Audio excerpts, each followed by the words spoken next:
I think the biggest problem in company after company, organization after organization, is people don't know exactly where they are. Are they doing well? Are they not doing well? Where do they stand? What's next? So the real purpose of a performance review should be to answer that question. Here's what you're doing well. Let's do more of it. Here's what you're not doing so well. Let's see how we can improve this area. Here's what's likely to be the next step for you if you do these things. Here's the priority for the year ahead, and here's how we're going to work together. First rule of thumb, nothing shared in a performance review should come as a surprise. If it does come as a surprise, that means no coaching has been going on. Performance review should not be either a bonus dispensary where you squabble over, I did this so I should get more, no you didn't so you should get less, nor should it be a sneak attack. If it's not those things, then it means it is only a summary of a series of conversations that have been taking place all the time. And these are developmental conversations. Now, when you give feedback, whether it's positive feedback, and we hope there'll be some of that in the performance review, or challenging feedback, it must be specific. People distrust feedback that's too general. So if you say, oh, you're a great guy, people say, does he mean it?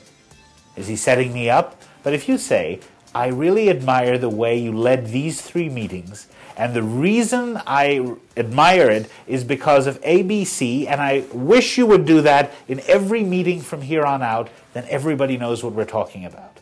If, on the other hand, we say, I was disappointed by that report you generated, and the reason for my disappointment is that we said to everybody it would provide data. The data in the report was unchecked. It had to be revised several times. That eroded your credibility and mine. Well, now you have a real conversation. If, on the other hand, you just say, well, you're careless, you don't pay attention, well, that person will highlight to themselves all the times they have been careful, whereas you'll be thinking of all the times they haven't. And then you have mistrust.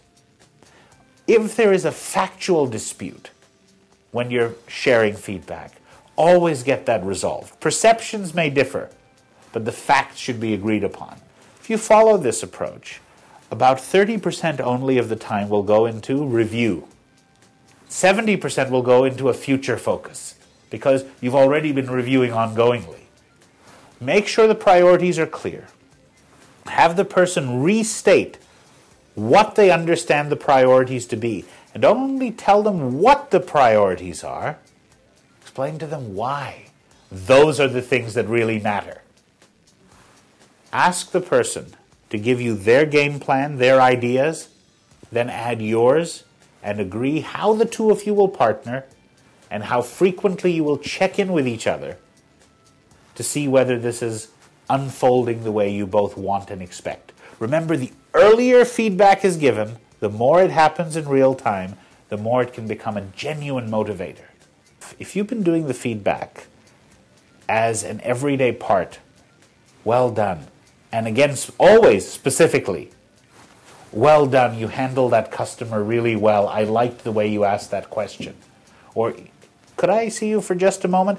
Just a quick one. A little concern about the anger flare-up you had. You sounded a little defensive when your colleague made that suggestion. How do you think you might handle that in the future?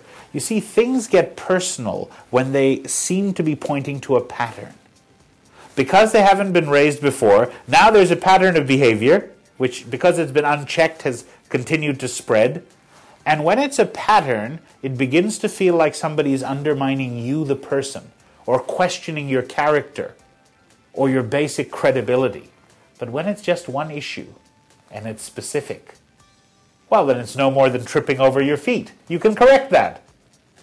And therefore, I think you deal with the issue of it becoming personal by giving feedback ongoingly, both in the positive, catching people doing things right, and the areas for improvement, but always with a future focus. Always with a future focus, always specific, always asking for a fresh commitment, and always finishing ideally with, how can I help you? Now, people might say that's too soft. Well, understand that there's nothing soft about offering help. You are offering accountability.